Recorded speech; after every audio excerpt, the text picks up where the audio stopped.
Déjà, Strasbourg est 10e parce qu'ils n'ont pas joué à Clermont. Alors, je ne suis pas météorologue, mais quand je voyais les images de Clermont et que j'ai vu que le match était annulé pour brouillard, alors que Strasbourg a joué à Valenciennes en coupe 4 jours avant, alors que là, même à la télé, pendant 80 minutes, on n'a vu que dalle. J'ai encore une fois du mal à comprendre ces décisions. Strasbourg est passé d'une équipe qui jouait à 5 derrière, avec un gros impact physique et pas beaucoup de créativité, à une équipe justement plus inventive. Le fait que Thomasson soit remplacé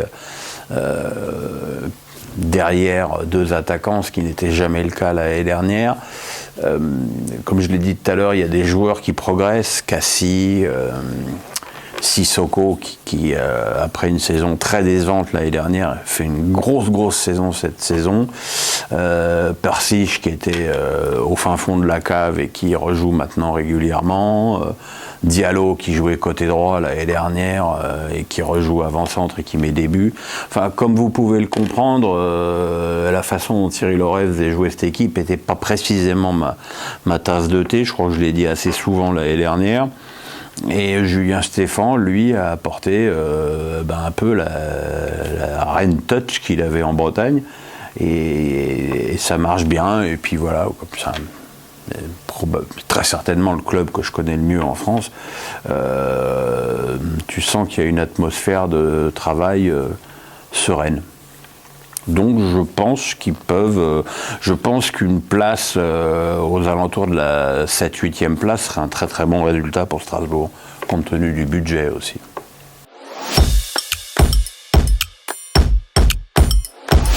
Ah, c'est tout le paradoxe, hein. Je pense que franchement il vaut mieux se qualifier en Ligue des Champions que gagner l'Europa Conférence, dont tout le monde se fout éperdument et qui je pense n'a pas un avenir, je pense ou j'espère, ça c'est la question, n'a pas un avenir extraordinaire.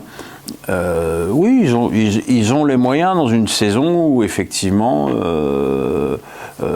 Lyon est décroché, Monaco est pas encore vraiment présent au rendez-vous. Malgré sa 2e place, on sent que tout ne fonctionne pas super bien à Marseille. Donc oui, effectivement, s'ils conservent la qualité de jeu qu'on a pu voir, surtout contre Lyon et contre Montpellier, ça peut être bien, mais on a vu aussi qu'ils avaient des petits accidents, parce que c'est une équipe, c'est une très bonne équipe, c'est pas du très haut de gamme. Donc c'est la différence entre une équipe comme Rennes qui domine ses matchs, qui a besoin de dominer ses matchs pour les gagner, et une équipe comme le PSG qui a besoin de rien pour les gagner.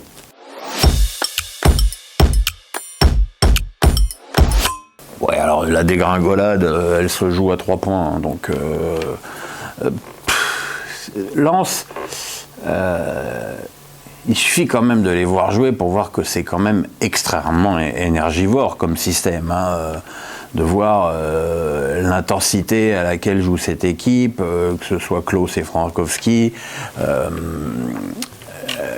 Fofana au milieu, Sotoka, enfin voilà, c'est des joueurs dont la dépense physique est quand même très importante, et c'est normal qu'il y ait des petits coups de pompe. Et puis, je suis quand même extrêmement étonné, pour pas dire choqué, des commentaires des supporters lensois que je peux lire sur les réseaux, qui fracassent leur équipe parce que ça fait 3-4 matchs que ça joue moins bien.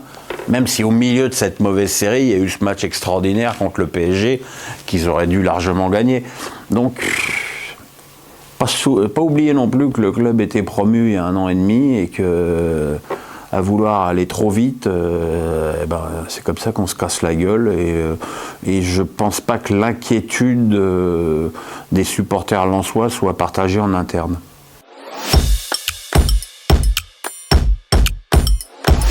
C'est pas beau de me tendre la perche comme ça.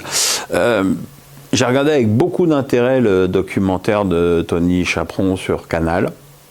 Et il y a quelque chose qui m'a vraiment frappé dans ce documentaire, c'est lorsqu'il interviewe Thierry Dussautoir, et que Thierry Dussautoir lui explique clairement qui s'est fait enfler en finale de la Coupe du Monde contre les Blacks. Et là, j'ai pas entendu, et je l'ai regretté, j'ai pas entendu une justification de Tony Chaperon. Tu sais, les tartes à la crème qu'on nous balance, l'arbitre est un homme, machin. Voilà. T'as un arbitre qui a enflé une équipe en finale d'une Coupe du Monde. Ça, c'est... Et ça, aujourd'hui, avec les outils dont dispose l'arbitrage, ça ne devrait plus arriver. Ce n'est plus possible qu'avec la VAR, on ait des arbitrages comme celui de Le Texier à Marseille-Rennes. C'est pas tolérable. C'est pas tolérable qu'il ne donne pas pénalty et rouge à Calais-Tassard lorsqu'il met une gifle dans la tête des Tétiqués. Je pense que je vais mettre un petit moment à le prononcer. Étiquité. Équitiqué. Étiquité. Équitiqué. Équitiqué. Équitiqué. Équitiqué. Équitiqué. Voilà, ça c'est pas justifiable. Ce n'est pas justifiable. Ce n'est pas justifiable que Camara ne prenne pas un rouge. Et moi, je comprends pas toutes les critiques sur la VAR, parce que la VAR, c'est quoi? C'est juste une prise vidéo. Mais qui juge à l'arrivée de cette prise de vidéo? C'est toujours les hommes.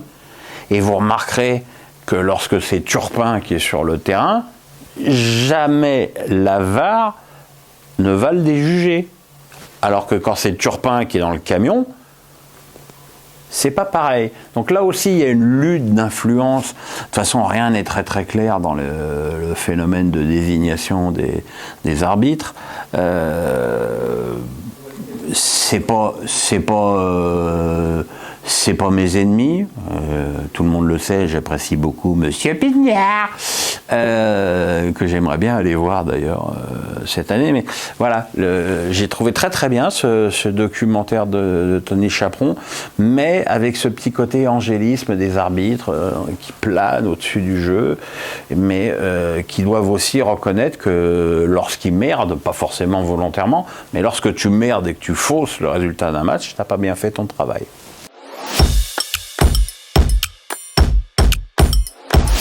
Ben, je crois qu'il y songe, hein, surtout. Hein. Je crois qu'il y songe. Je pense que ne pas trahir un secret en sachant que son successeur désigné est Marc Keller, mais Marc Keller, il est actionnaire majoritaire du Racing Club de Strasbourg. Et il faut vendre le club pour ça, quoi. Alors déjà, il est évident que Marc ne vendra jamais son club qu'il a sauvé à n'importe qui et à n'importe quel prix. Et puis ça se fait pas en 5 minutes. J'avoue que j'attends, même si Noël Le Graët ne sera pour rien dans les décisions de la commission de discipline pour PFC Lyon, puisque c'est la commission de discipline de la Fédé, on verra ce qui va se passer, mais c'est vrai qu'on attend un petit peu au tournant et qu'on attend peut-être plus de sévérité de la part de la Fédé que de la Ligue, qui a quand même totalement merdé dans tous les dossiers qu'elle a eu à gérer depuis le début de la saison.